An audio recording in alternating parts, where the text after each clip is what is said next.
We are back with another episode of Bully Ball. I am Jason Aponte, joined as always by the drippiest of 49ers Twitter, Steph Sanchez. What a hat. Steph, what's up? Oh man, I just rolled out of bed. Come on now. I You too. My voice is still deep. I haven't had coffee yet. So, but I love to talk about the 49ers as soon as I wake up. So, Yeah, and for me, and parents will relate to this, is my daughter continues to just get sick every 2 or 3 weeks, and I'm the collateral damage for it. So she's been sick the last few days, and then all of a sudden she wakes up today, she feels a little bit better. But now, guess whose body is hurting and now is sick? This guy, whatever. Not here to complain, but I am here to complain about something that just came out. Steph, I love the game of football. I love the players that play in the NFL. I despise the NFL as an organization, and nothing points to that now more than the announced pricing for NFL Sunday Ticket on YouTube TV. Now, Steph, you live in Colorado, I live in New Jersey. The 49ers aren't exactly on TV for us in mm-mm. the area unless they have a matchup.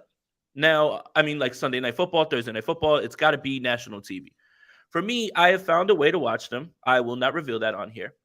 But there was some sort of, I guess, optimism when you found out that YouTube TV was going to take it over from DirecTV. But let me just go over these prices real quick. Mm-hmm. Do it.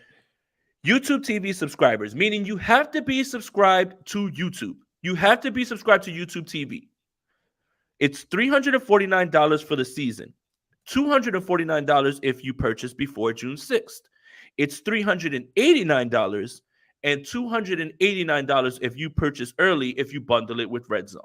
Now, if you don't have YouTube TV and you want to purchase it standalone, $449 for the season, $349 early, $489 and $389 early with Red Zone. Steph, I don't want to hear any owner penny pinching any player. I don't want to hear anything about losses. This company makes money hand over fist, overcharging their customers on almost everything and giving probably the worst user experience on Game Pass, NFL Plus, Yep. NFL Sunday Ticket.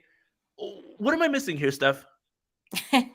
I don't know. I was excited about this announcement too, just because like I already had YouTube TV, so I was like, "Oh, this is perfect." I have Red Zone on there as part of my package, and I was thinking like we'd get a pretty good price. There is a discount for like the YouTube TV users already, and you get a discount if you join early or something like that, which just also feels like a waste of time because it's like, okay, the season doesn't start for like several months. What am I actually paying you for? So I was excited, but yeah, these prices are kind of steep. We will not be subscribing. Actually, I'm thinking about it. I don't know. It's just the convenience. It's the convenience. It's having it on the big TV. Volume up through the sound bar and everything. So I don't know. I was thinking about it. I'm not Steph, gonna do it. I I have had no problem watching the game. However, it is that I have has not failed me once. I've watched every single 49er game, Yeah. watch it on my TV. I'm not going to disclose how I do it, but I will tell you this. I am disclosing that I will not be paying for this, and the NFL should be ashamed of themselves. There was something to the idea of maybe just purchasing your team, right? Like if they had an option where Hmm. it's I could just Yeah. purchase the What 49ers, happened to that's that? great. No, What happened to that? there there there needs to be more research, aka we want to bleed you dry, and we want to the NFL is the most expensive product that you can go see, and rightfully so. I think it's the modern day gladiators, and the team and the sport is beautiful. I understand that, but my goodness, man, even going to a game is crazy amounts of money, right? Like paying for a ticket, and if you want a good seat, imagine that, right? Like I just I don't want to hear the NFL owners like pay Lamar, pay everybody, every single player that wants to be paid. I don't want to hear it from the owners, man. There's a reason the salary cap goes up is because year after year they continue to make money, and they still just throw it back in NFL fans' faces because they say, "Well, you're not going to do anything about it. You're just going to keep Yeah. watching." And you know what? They're kind of right. Yeah, they're not wrong. Like I'm thinking about paying this, so they're not wrong, and I'm sure other people will as well. So At that point, though, for anyone who doesn't have YouTube TV, I do enjoy YouTube TV. This is sponsor us. No, but seriously, I do enjoy it. So at that point, for the non YouTube TV users, it's like a ridiculous amount. You might as well just get YouTube TV. I pay like I think it's like 75. Then I get a shit ton of channels, and now I pay 200, 250 extra for Red Zone and Sunday tickets. So NFL, cry me a river when it comes to that. Okay, let's do it. So, Steph, there's been a lot of talk, and that's all it is talk. mhm. I think it's more about a hypothetical thing than it is something that's real about the 49ers looking for a certain compensation, and Trey Lance is going to be traded on draft day, all of these things, and they just continue to float around. The problem is that it's never really been a report, more just people speaking in hypotheticals and people just throwing out BS, if we want to just be completely fair. Steph, what is this? Is this peak offseason content in which people are talking about trading Trey Lance, or are you of the mind that it's like, well, where there's smoke, there's fire? Sometimes that's true. Like, I don't want to dismiss that. Sometimes where there is smoke, there is fire, but we got to pay attention to where the smoke is coming out of. Exactly. Like, is it coming out of the Levi's Stadium, or is it coming out of someone's basement?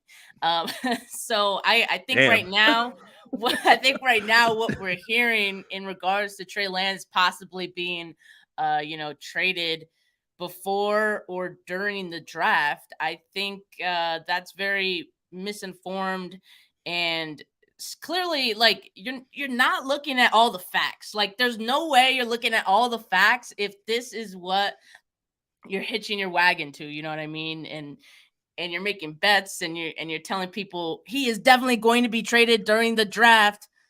No, I don't. I simply do not think that's going to happen for a variety of reasons. We could talk about them. The biggest one for me, the 49ers only have like around 3 million in cap space right now. They need 1 million, or around 1 million, to sign their draft class. That is assuming they use all those for 11 players. But still, just so you have an idea, I believe if Trey is traded before, I believe it's June 1st or June 11th or something like that, it would cost the 49ers about 11 million. They don't have the money. They literally cannot afford to do it. And we're talking about them. Oh, there's a rumor that the 49ers will be okay with a second round pick and a fourth round pick. Why would they do it for that and $11 million that they would have to pay? There's dead money. There's no incentive to it. And it doesn't make sense to me. And that's why I'm saying, like, anyone who's throwing this out, like, do you cover the team? Do you actually look into the the team and what's going on? Like, but Steph, everything that I've heard from Kyle Shanahan points to this trade. What? Look, I'll say this. And because I know I tweeted out, like, there's no way that Trey Lance is getting traded this offseason. when he eventually, or if he eventually gets traded in like a year, people are going to be sending me that and being like, oh, you said this. I said this offseason. Mm-hmm. Like, there's a clear distinction there. And because there's people who are saying he's going to be traded like now, like this offseason, and I simply do not think that is going to happen. Might he be traded somewhere down the line? Yeah, that's possible. Sure. But I do not see it happening for a variety of reasons during or before the draft or this offseason in general. All right, Steph. I'm just going to take a deep breath. Okay. So the San Francisco 49ers have one able-bodied quarterback that is actually cleared to play football, and neither of them are Trey Lance or Brock Purdy. It's Sam Darnold. The 49ers just went through 4 quarterbacks. And you're telling me that before Trey Lance has actually been cleared, before Brock Purdy has actually been cleared to play, you believe that the 49ers are going to trade him in 16 days in the draft. You do not subtract quarterbacks when you lose them at the rate that the 49ers do. You should be adding. Let's get 5 quarterbacks in here. How dare you say that you want to get rid of one, especially one that has no sort of sample size for you to go off of? It's ridiculous. I have a question. What on earth would make you believe that you can trade someone who is not, one, healthy to be cleared, right? Like, one video doesn't mean that he's been cleared to play. 2, there's only one other guy who's clear, and that's the guy that they just brought in. And 3, what would you actually be getting? This is peak offseason. I'm trying to look smart. I am trying to be right. Bullshit. Unbelievable. I cannot even believe this is even thought of right now at this point. Forget the ramifications when it comes to the money, the dead cap, right? That makes 100% sense. But if you trade Trey Lance today, you better have a crystal ball. You better have a doctor that says that Brock Purdy's going to be fine, ready to go week 1. Otherwise, you are starting Sam Darnold, and God bless you. God bless you. And I don't understand it. He's still not cleared to go. Who would trade for a guy who still hasn't been cleared to play? And also, the question is this. What would the 49ers actually fetch, and what would teams actually give up for a guy that has only 4 games under his belt? Are you just so desperate to get rid of Trey Lance that you're just like, oh, God, please just give us the 3rd and we'll just – no. Makes I don't understand. Sense. I don't understand this. I don't understand where this is coming from. Again, if you want to talk about hypotheticals and what you can fetch in a trade, that's one thing. That makes sense, right? Like, you're just talking about a hypothetical. But this whole – he's definitely getting traded on draft day. He's getting moved. How? Why? Brock Purdy would be nowhere near being healthy at that point. So you're going to go to camp with Sam Darnold and what? Is that Josh Johnson's music again? Let's bring in Josh Johnson back. No, Jay. Didn't you hear that quarterback becomes the number 1 need? Didn't you hear? Look, Steph. Terrible. All of this talk, all of this Aaron Rodgers stuff, all of these quarterbacks that are connected to the 49ers is because they still don't have a franchise guy. And they may have it on the roster. They may not. But they still have been chasing that guy since Steve Young. And as long as the 49ers don't have a penciled-in guy, like, every April 11th, certain football teams and fans of football teams know who their quarterback is, right? April 11th, Kansas City Chiefs fans, Patrick Mahomes is your guy. Buffalo Bills fans, Josh Allen's your guy. The 49ers are now still, again, in another offseason in which it's like, well, it might be this guy, it might be this guy, could be this guy. Maybe it might be somebody else. It's as long as this continues, there's always going to be this. So for me, trading away people that are actually going to be healthy and take reps that you actually invested in, and then trading them away before anybody gets healthy enough for, like, how do you come to this conclusion? How did all of 2 + 2 = 7 in this equation? Like, because none of this makes sense. No. None of this makes any sense. Why would you trade away a guy, 1, that you don't know much about, that needs to play and is still somebody you invested in, and 2, is not even healthy enough to play, and 3, Brock Purdy's not even healthy enough to play? Steph, I don't understand it. I don't understand it. Yeah, I can't. We got a comment here. The same people that call this team's front office the smartest in the league are pushing for them to do the dumbest things possible. Yeah, I mean, you said it, Jay. Like, they want to sound smart is what you said. And I was like, is this the way to sound smart, though? Like, this is not. And it just doesn't make sense, like I said, why you want to put all your eggs in this basket. Like, why this? You know what I mean? It doesn't make sense to me. It's not going to happen. When it doesn't happen and the draft passes, comes and goes, I'll be somewhere chuckling to myself. The only way that this is even be possible, in terms of this, obviously, let's just throw dead cap out.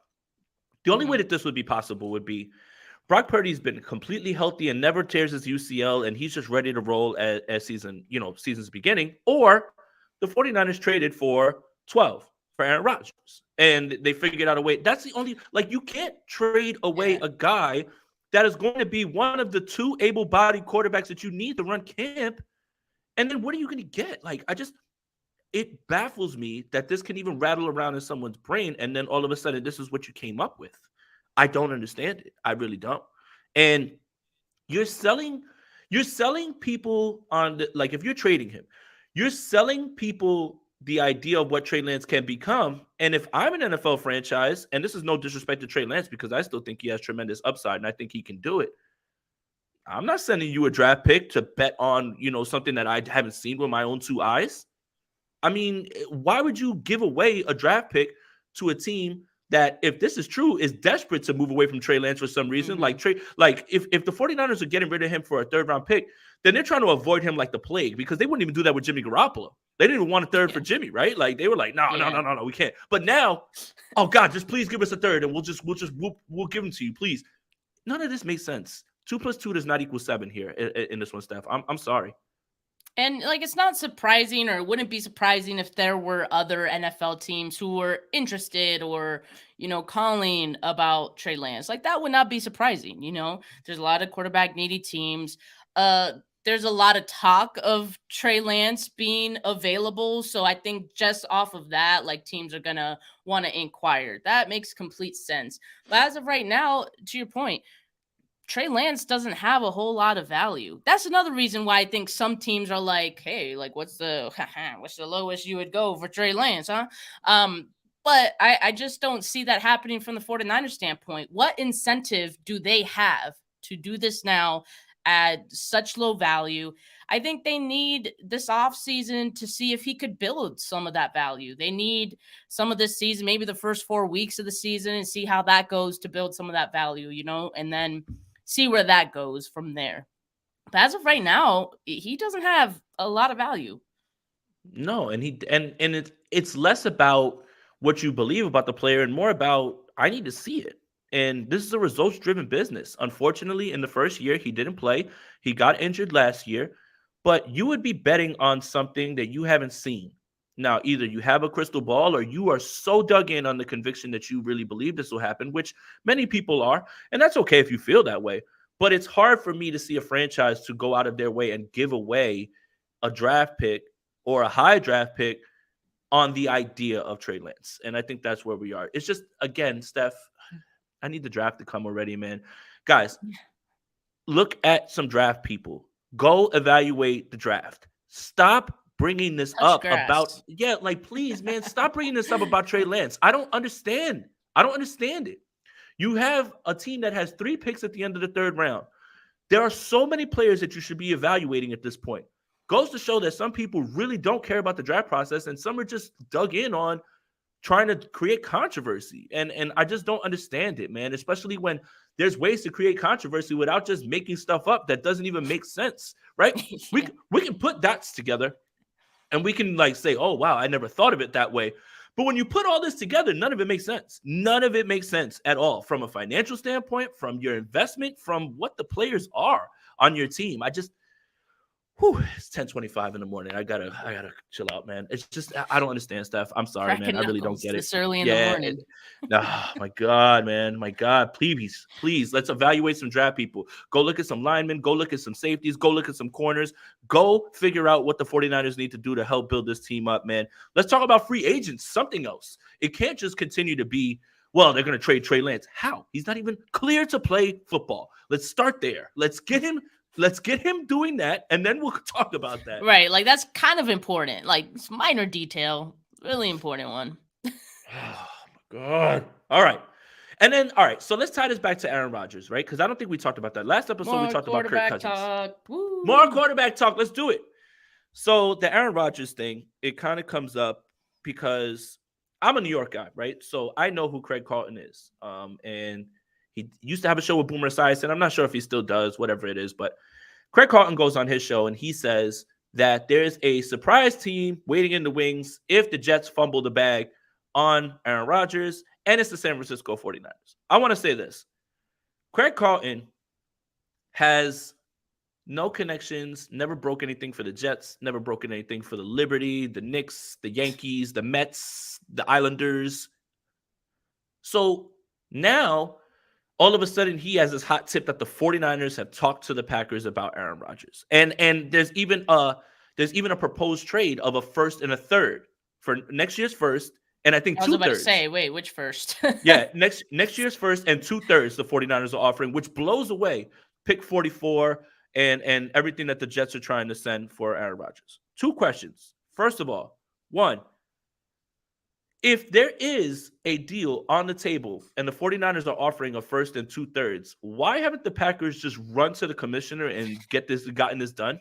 That's how you know Right. this is bullshit. And then two, the Packers are giving this to Carlton because he needs to drive ratings and he believes that he's dropping something that's real, and it's to get Joe Douglas to panic Yeah. and say, Hmm. "Oh no."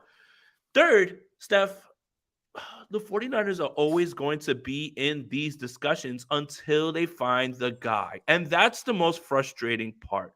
Until they have the guy, whoever it is, Brock, Trey, Sam, doesn't matter who it is. Until they have the guy, they're always going to be that team waiting in the wings because they're win now. And everybody seems to understand the 49ers are a franchise quarterback away from wreaking havoc on this league. I'm tired, Steph. I'm tired. I mean, I am too. I mean, you hit on all of the points actually, because yeah, it's more so the way I saw it was this trade is taking forever. Like, what's the freaking holdup? And if I'm the Packers, just a few weeks away from the draft, I want this resolved before the draft. If I could, I want to know what the makeup of my team is going to look like, and trading away Aaron Rodgers, getting them off the books for good. I think is going to do that for them. But they need it to happen, and most likely for them, the sooner the better, right? So I think like you said, it's just a way of trying to get the Jets to move on this because it's been going so slowly. And I don't know what the holdup is. Also, like we talked about it, off-season content, peak off-season content. There's not a whole lot to talk about. Sometimes you just got to throw some stuff on the wall and see if it sticks. And because to your point, 49ers, no franchise quarterback, or at least, other teams just aren't convinced, that Brock Purdy is going to be the guy, that Trey Lance could be the guy, all of those things. Um, you know, that's going to stick to the wall just because people aren't convinced about it. So, yeah, I think it's nothing more than that. It is frustrating for sure. I'm tired of talking about Aaron Rodgers, hearing about Aaron Rodgers every freaking year. I'm just over it, man. Like, tell him to get this trade like going, man. Go into the Jets building, Jay, and tell him to hurry the hell up. Got it. I Yeah, mean, he MetLife's right said. there. He Me? said. Oh, I'm going. I'm going right. I'm gonna like You're listen. gonna, Get this you're gonna done. be I don't like want to that hear about it. video where you try to get into the building and it's like Oh, Jamal blocked. Adams. Jamal Adams. They must have cut me.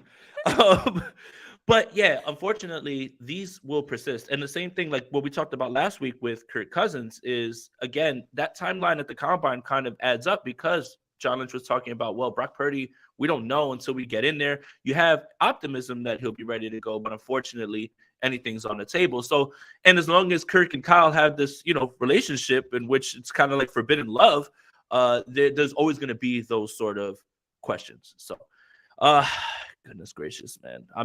I want this to be done one way or another.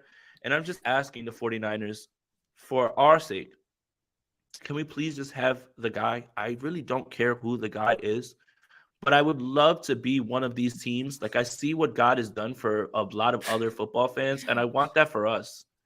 I just want to have the guy. I just want to have the guy. And I don't care who it is. I have no agenda on who it is. Whoever it is, just please be the guy so we can I'll stop this. say I'll say another thing though, like the reason I know it sounds ridiculous to say no to Aaron Rodgers, but maybe in 2023 it's not so ridiculous as it used to be. But part of the reason also why it makes no sense for the 49ers is because they've been very adamant on having like a cost controlled quarterback room. Sorry, my cats are about to like start fighting. They're about to square up, so I'm just kind of watching It's because you said from the running back and they think side. they're going to take one in the third round. So I just gotta be aware if I need to break something up. But no, they've been very adamant about having a cost controlled quarterback room, and so it makes no sense to bring in a guy who's going to demand a lot of money like Aaron Rodgers, and they would have to make a lot of changes elsewhere. Which, newsflash, they like their roster. They like what their team looks like. They like their quarterback room being very cheap right now. it opens up the possibilities for the Javon Hargrave signing, for doing that Nick Bosa extension that they're going to do, all these things. So they like the way that their team is built right now.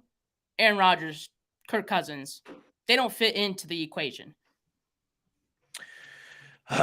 Sticking with Gavin with the donation. Real reason fans are here. Kicker analysis. LFG. God. Well, let's You stick with can't the even be mad quarterbacks. because you got a donation. I did. All right. You But can't look, win. all right. Anyway, Gavin knows how to push my buttons.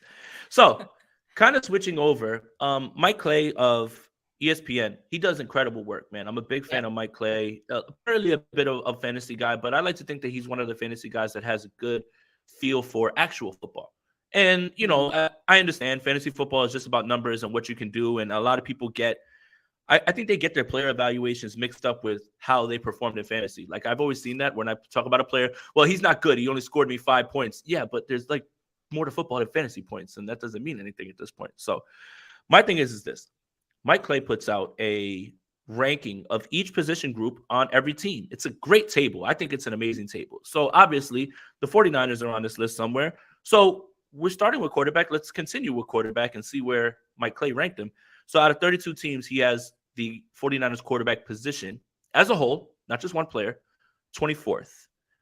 Percentage of overall grade is 28%. Steph, do you think that's too high, too low, just right?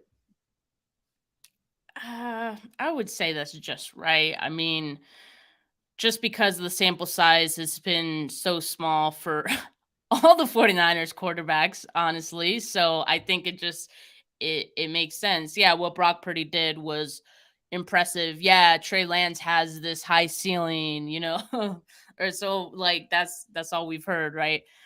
But it's all unproven, like for the most part. So I think that's fair. Yeah. Again, when we talk about proven commodities, that's why certain people are ranked in certain places. And I think that's completely fair. A lot of what we talk about when we talk about this position is small sample size, right? 8 games for Brock Purdy, 4 for Trey Lance. Hell, 6 out of 55 for Sam Darnold. And yet, oh man, I can't wait to see what Sam Darnold's gonna do. Anyway, running back. Running back's number one. What do you think about that? Christian McCaffrey, Elijah Mitchell, Jordan Mason. Yeah. Yeah, that's fair. I mean, Christian McCaffrey is, a top 5 running back in the league. And in this offense, you can argue he is the top running back in the league, right? So I think that's fair. And also, yeah, Elijah Mitchell has been great as well when he's out there. So I like that. I like that a lot. And you have to kind of put Kyle Juszczyk in there because they use him. I True. mean, he's a fullback, but he's in the running back room as well too. And also Debo Samuel gets carries. So I think this is far and away correct. Wide Mhm. receiver, 11th, and that's 11% of the grade. 11, Brandon Ayuk, 11%. Oh, look, you're starting to put the numbers together. You're starting to put the pieces together here. What do you think about this one? That one's like more debatable because I think, the 49ers do have a solid group of wide receivers, but at the same time, I think the number may have more to do with their usage in this offense. Like, this isn't an offense that I think features their wide receivers as much. You think about Brandon Ayuk, we know how good he is, and there's, people outside of 49ers fandom that also can see that, but I don't think we see it on a consistent basis because he's just not featured that much in this offense. So I get it. And also Debo Samuel, a lot of people see him as just being this like running back who happens to be able to catch the ball and happens to play wide receiver. So I think that's part of that as well. Yeah, and for me, I think the league is starting. Well, not the league, the fan bases, because they're always talking about, well, we need to trade for Brandon Ayuk. I think they're starting to notice what we've always noticed about Brandon Ayuk and how good he is. And we still think that, again, not in a pass heavy offense either. And you look at the year that Brandon Ayuk put up, right? So I do think that it's starting to come around. And again, this list would be a lot different this year if you paired what Brandon Ayuk did with Debo Samuel's year from the year before. I'm sure you probably see it a lot higher. So I think this is fair as well too. Moving on to tight end, third. But Steph, this is only about George Kittle. I mean, I I'm sure know. my It's like Kittle carried to get right. Like third. I'm sure this isn't about Ross Dwelly or Tyler Croft or Charlie Warner. At this point, um, third. I mean, obviously, number one would probably be Travis Kelsey. Who's second? Mark Andrews. Like, what's the? I gotta look this up. I mean, unless Rob could put it up on the thing. Third, I think is okay. I don't know, man. I with the year that he had, I could see a way for him to be second. Yeah, I mean, who did he have a second for tight end? I don't know. Good question. I'm guessing it's got to be Mark Andrews because I don't know who would have had a better year. I mean, Kittle scored 10 touchdowns for the first time in his career last year. Yeah, and I obviously Kelsey's first, but also I like Noah Gray too.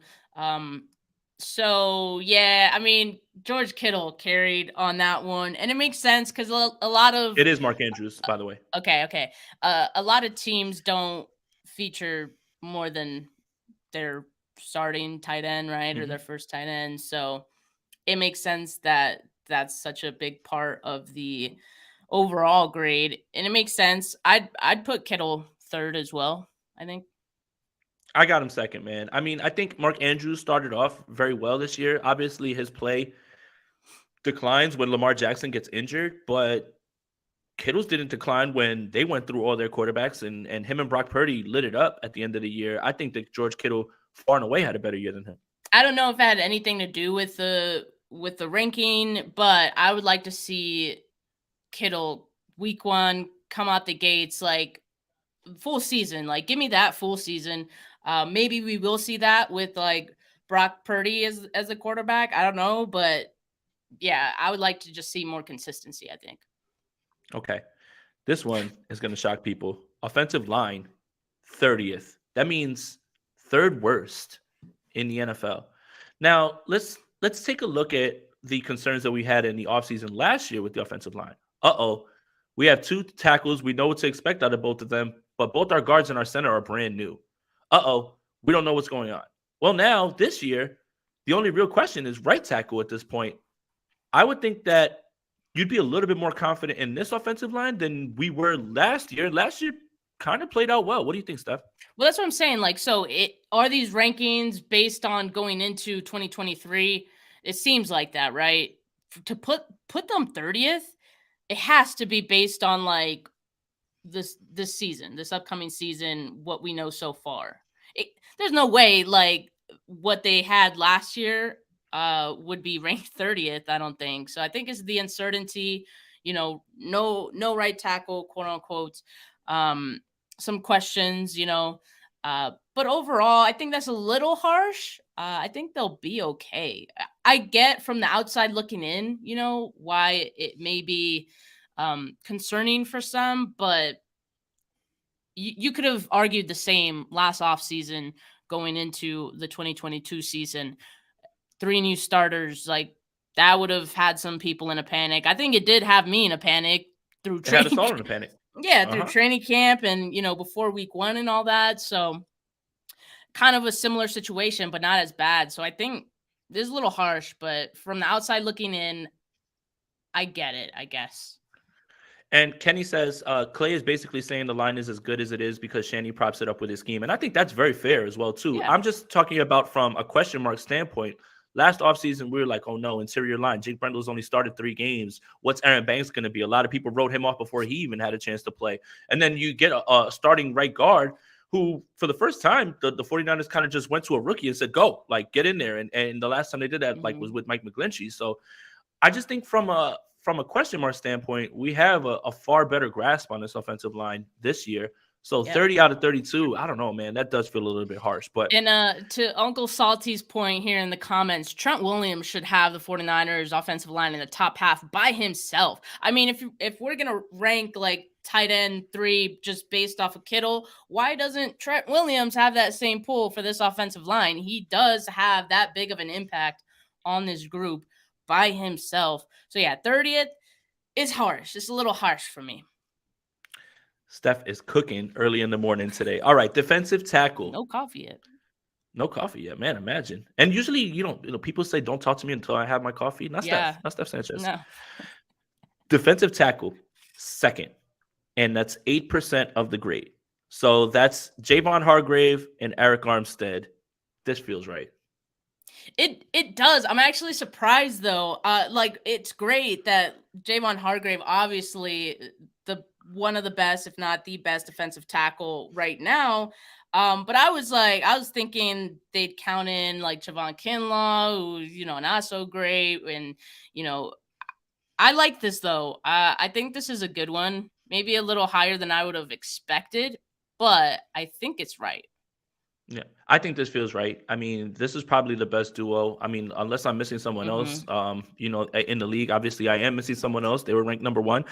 But yeah, I'm a little bit biased. I really am a big believer in Eric Armstead and what he does. I don't think everything pops up in the box score. That's an argument for another day. But when you bring him in and you have him and Hargrave back, and now Armstead's going to have a full offseason, be fine, ready to go week one. He's dealing with that plantar fasciitis. And even when he was getting back, he was playing well, like at the end of the season. So yeah, I'm with it as well too. You think about the rotation as well too. You got Kevin Gibbons, you have Kinlaw. You're sure going to see a bunch of other people brought in as well too. So I do like this one actually a second. So now edge defensive end 17th.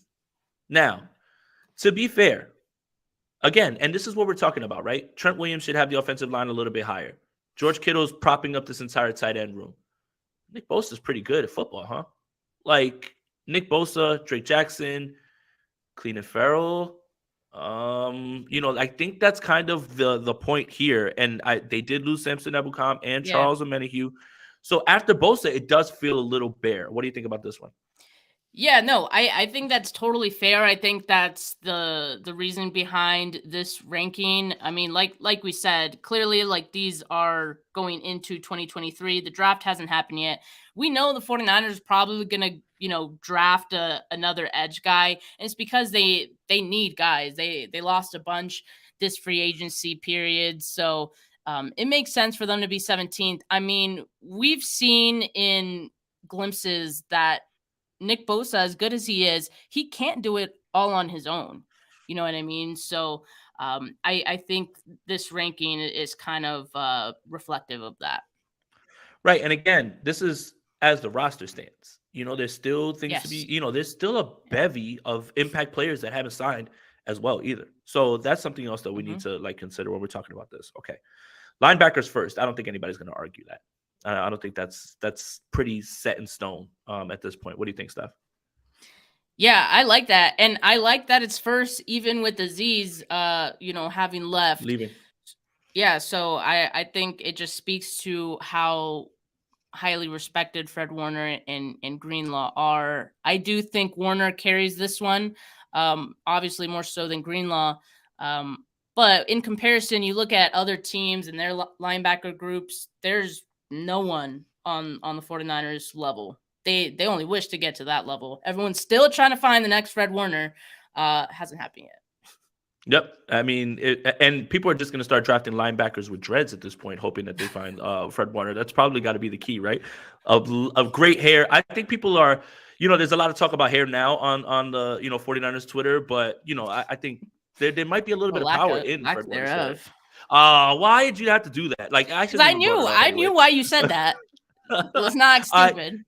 I shouldn't have brought it up. That's my fault. All right, cornerbacks, 24th, and remember when we were talking, I think it was last episode about draft crushes and what were needs. And I told you I feel that cornerbacks have to be a priority because after Diamador Lenore, it gets kind of shaky. And I think Mhm. Mike Clay is on the same wavelength as I am. What do you think? Yeah, I mean I think so too. Obviously, losing Jimmy Ward, Mosley, yeah, I mean those do sting even for me. And I think Lenore he stepped up, but it's one of those things like will he be able to sustain that level of play that he had in the playoffs? I think we need to see more to know for sure. I think he's going to be the starter, honestly. Going into 2023 opposite Charvarius Ward. But yeah, there's a lot of movement. There's a lot of there's going to be a lot of new faces in terms of depth as well. We've already seen some of those guys, so yeah, I think this is fair. Maybe a little harsh. I don't know if I'd go all the way down to 24th, but yeah, it's fine. It's fine. I think the thing is as well too is a lot of people say, well, I want somebody to be a really good third corner. Well, a lot of teams don't have that. I'm just talking about if God forbid there's an injury, you're likely going to Samuel Womack, maybe Ambry Thomas. Samuel Womack played a little bit outside, wasn't exactly successful in Atlanta. And Ambry Thomas seems to have fallen out of favor because they've gone to everybody but Ambry when it was time to put someone in when Mooney Ward went down. So I do think this is a bit fair. And I do this again, you have to draft a corner. And I put up my third round mock yesterday. PFF's board is a little I guess it's like uneven because there's no way that I should get THC, Jamie Robinson, and Isaiah McGuire in 3 picks like that. Like, I mean, sign me up as the 40. Drafts. This is why I hate mock drafts. It's like so unrealistic. It's like, what am I doing this? John Lynch, I'll send this to you, man. This is it right here. Run it up to the podium, man. I was surprised. It's all out of the way, but yeah. But safeties, number 9. And I think this is actually really good as well, too. And I think the 49ers are going to add another safety, someone who I've really had an eye on and been able to watch a little bit of, and I'm walking away impressed with, is Sidney Brown. I think he's somebody who can be eventually a 3-down safety for this team. What do you think about All-Pro Talanoa Hufanga and Tashawn Gibson Sr. leading this group, and they're 9th? I'm surprised this is 9th. I get it because I think it's the outside perception and also inside. I mean, Hufanga, I think he started off the season really good. I think that tapered off like towards the second half of the season. Still solid, still enough to be an all-pro, and that's awesome. And Gibson, of course, just, was that surprise, unassuming signing that, ended up working out real well for the 49ers. Yeah, I'm a little surprised it's 9th, but like, I guess in a good way. Like I guess it's right. Okay. Overall, based on all of the percentage of scores, all position groups, which they don't talk about special teams in here. Gotta love Mike Clay. He's a pioneer. Overall, the roster is 16th. That feels wrong. But you know why it isn't wrong? Quarterback? Yes. Yeah. As long as you have a question mark at the most important position, this is going to be it. And this is what's dragging the score down. Even with the offensive line being ranked 30th, how could a team that is so loaded at running back, so loaded at wide receiver, so loaded at linebacker, at the top of the position groups, be this low? It's because of quarterback, unfortunately. And that's the central theme of today, I believe, and this episode is, as long as the quarterback position is still a question mark, the 49ers will be ranked this low. They will be tied to every single quarterback under the sun who wants to go to a win-now team. It's just frustrating, Steph. They're this close. Right or wrong, I mean, I think Kyle Shanahan has proven he does not need a top-end elite quarterback to be a very good playoff contending or a playoff team. 16th, I think, is harsh, but I get it. It's because of the whole quarterback thing. But there are teams who have elite quarterbacks who I would probably rank lower than the 49ers. You know what I mean? So it's quarterback is not the end all be all, and the 49ers are stacked like everywhere else. So I think it's a little unfair, but I do understand the sentiment. At the end of the day, the 49ers aren't going to be the 16th best team when we're looking at playoff seeding or, we're looking at the rankings at the end of the year. But I get it. Us not getting our quarterback. Unbelievable, man. Well, someday. This has been a fun episode. It's someday. Well, I see what God has done for other fan bases, and I want that for us. But I did want to end on something a little bit more fun. So the NFL, I think it was a day ago, they sent out a tweet saying, who's your team's best NFL draft pick of all time? And you know me, I'm a jokester on Twitter. I posted a picture of AJ Jenkins. So I wanted to ask you this question. Not who's the best NFL draft pick for the 49ers, but who's the most disappointing? I mean, I think AJ Jenkins would make sense, but I don't think he had a lot. Like the expectations weren't very high to begin with, so I don't Whoa, think. whoa, whoa! You remember the story of AJ Jenkins?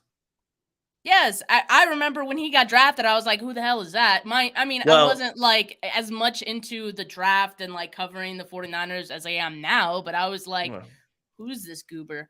the thing is Trent Baalke, Of course, Trent straight Baalke out has of something to do with yeah, it. straight out of draft day, had an envelope that he passed over and he slid it. And what was in the envelope was AJ Jenkins, no matter what. I AJ thought that was a Jenkins, joke. Did that really happen? hey, I'm running with it. I mean, at this point, this Like that's a episode has been running about joke. not being factual. So why would I stick to the facts here on this one? There's other ones that come to mind. I love that Rob's bringing these up, right? Solomon Thomas, JJ Stokes, Rashawn Woods, Kentwan Palmer. I don't want to say Kinlaw, man, because I'm going to be honest with you. I'm scared of him. So I'm not going to say him. Um, but it's a lot of them, honestly, at this point. Yeah, I it could is. throw out, I can throw out Jalen Hurd because I love Terry McLaurin so much. That one still hurts to this day. And then we got the glimpses of the greatest preseason touchdown catches in the history of the NFL, and then nothing else after that. Joe Williams, I mean, he was only a third round pick, but I think what this is about like first round picks. Yeah, So yeah. I think that's what it would be about. For sure. I mean, Solomon Thomas, I think is probably up there. Reuben Foster, I think is another one Yeah. because especially because you saw like glimpses of his talent, Mhm. and it was just all the off field stuff that kind of ruined that. So that's a disappointment. Yeah. Um, yeah, there's a few, unfortunately. Would you Yeah. say I mean, going way back? uh, Would you say like Alex Smith?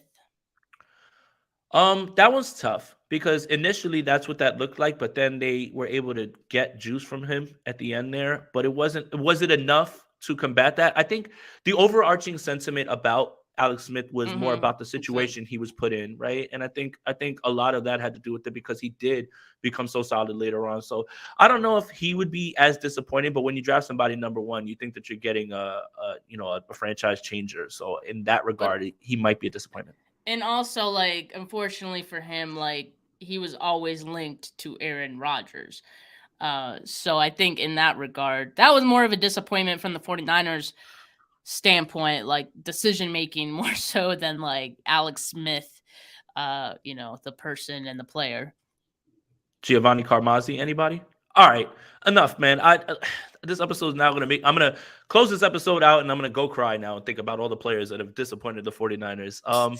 Thank you guys for tuning in. Make sure you guys are subscribed to the Gold Standard Podcast Network wherever you get your audio podcast. Make sure you follow GS Podcast on Twitter. Make sure you follow Steph on Twitter at Steph49K. Make sure you follow me on Twitter at Jason Aponte 2103.